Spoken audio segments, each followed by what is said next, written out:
যেভাবে আইনের শাসন কায়েম করেছেন, আপনারা ইতিপূর্বে শুনেছেন যে বাংলাদেশ জাতীয়তাবাদী দলের কত নেতা কর্মীকে মিথ্যা মামলা, মিথ্যা রায় দিয়ে আজকে সারা বাংলাদেশের কারাগারে কিভাবে বন্দী করেছে। ভাইরা আমার, আপনারা ইতিপূর্বে শুনেছেন যে হাবিবুল নবী সোহেল সহ আমাদের রংপুর মহানগর বিএনপির সদস্য সচিব অ্যাডভোকেট মাহফুজুর নবী নন, জেলা বিএনপির সদস্য সচিব আনিসুর রহমান লাকু, যুবদলের যুগ্ম আহ্বায়ক জহির রহমান এবং যুবদল জেলার নেতা তারিক হাসান সোহাগকে এই সরকারের যে একটু আগে একজন বলেছেন মুজিব কোর্টের রায়ে আপনারা দেখছেন 10 বছর রায় দিয়েছে।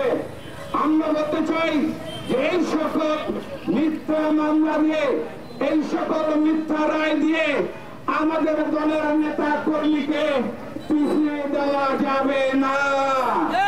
ভাইরা আমার, আমরা বলতে চাই বাংলাদেশ জাতীয়তাবাদী দলের ভারপ্রাপ্ত চেয়ারম্যান জনাব তারেক রহমান আজকে বাংলাদেশের মানুষের গণতন্ত্র প্রতিষ্ঠার জন্য, বাংলাদেশের মানুষের ভোট এবং ভোটের অধিকার নিশ্চিত করার জন্য, বাংলাদেশে আইনের শাসন কায়েম করার জন্য তিনি বাংলাদেশ জাতীয়তাবাদী দল সহ বাংলাদেশের গণতন্ত্রকামী মানুষকে নিয়ে আজকে আন্দোলন সংগ্রামে আছে, রাজপথে আছে। বন্ধুরা আমার, আমি বলতে চাই যে আজকে ধর্ম নিয়ে আমরা কোন রাজনীতি করতে চাই না।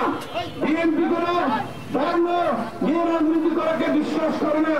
তারপরে 2-4টি কথা না বললে নয়। ভাইরা আমার, আজকে আপনারা দেখেছেন যে গত রমজান মাসে সরকার একটা প্রজ্ঞাপন জারি করেছিল, কি সরকারি কোন প্রতিষ্ঠানে, কোন শিক্ষা প্রতিষ্ঠানে, কোন অফিস আদালতে ইফতার পার্টি করা যাবে না। ভাইরা আমার, বলতে চাই শেখ হাসিনাকে, আপনি কোন ধর্মের নাগরিক, আপনি কোন ধর্মের মানুষ? আপনার ধর্ম কি খ্রিস্টান? আপনার ধর্ম কি হিন্দু? আপনার ধর্ম মুসলমান? আপনার ধর্ম কি ইহুদি? আপনি কোন ধর্মের মানুষ?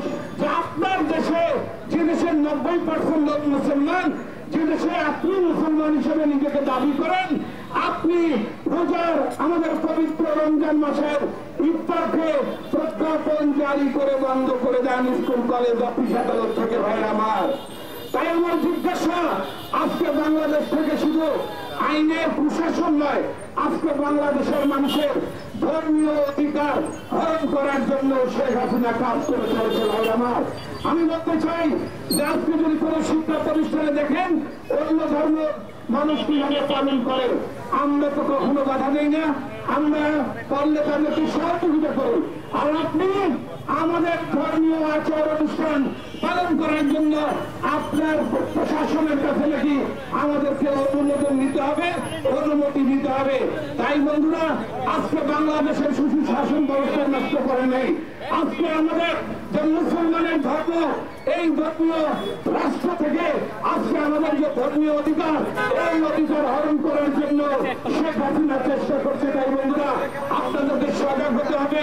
আজকে আপনাদেরকে চিন্তা করতে হবে বাংলাদেশের মানুষের ধর্মীয় অধিকার, বাংলাদেশের মানুষের গণতান্ত্রিক অধিকার, বাংলাদেশের মানুষের মোটা ভাত এবং মোটা কাপড়ের অধিকার নিশ্চিত করার জন্য আজকে বাংলাদেশ জাতীয়তাবাদী দলের ভারপ্রাপ্ত চেয়ারম্যান তারেক রহমানকে ডাক দিয়েছে। সেই ডাকে আপনারা আগামীতে সবাই বিএনপির সাথে ঐক্যবদ্ধ থাকবেন, বিএনপির সাথে কাজ করবেন। তারেক রহমানের আহ্বানে আপনারা যেভাবে 7ই জানুয়ারির নির্বাচনের আগে আপনারা যে আন্দোলন সংগ্রাম করেছেন এবং দেশের মানুষ সেই 7ই জানুয়ারির নির্বাচনে অংশগ্রহণ না করে ভোটটা দিয়ে প্রমাণ করেছে যে তারেক রহমান জনগণের যে অধিকার প্রতিষ্ঠার সংগ্রামে আছে, সেই সংগ্রাম সঠিক, এই পথেই আমাদের দেশ এগোবে। এবং আমরা আগামীতে এই সব বিষয় নিয়ে আগামীতে যে আন্দোলন সংগ্রাম করব, সেই সংগ্রামে আমাদের যত নেতাকর্মী কারাবরণ করেছে এবং অনেকে এখন মুক্ত আছে, আমরা আবারও আগামী দিনের আন্দোলনে দেশ নেতা তারেক রহমানের নেতৃত্বে বাংলাদেশের গণতন্ত্র ইনশাল্লাহ প্রতিষ্ঠিত করব, এই আশা ব্যক্ত করে এবং পুনরায় আমি খান মুক্তি দাবি করে আজকের সবার কাজ এখানেই সমাপ্ত ঘোষণা করছি।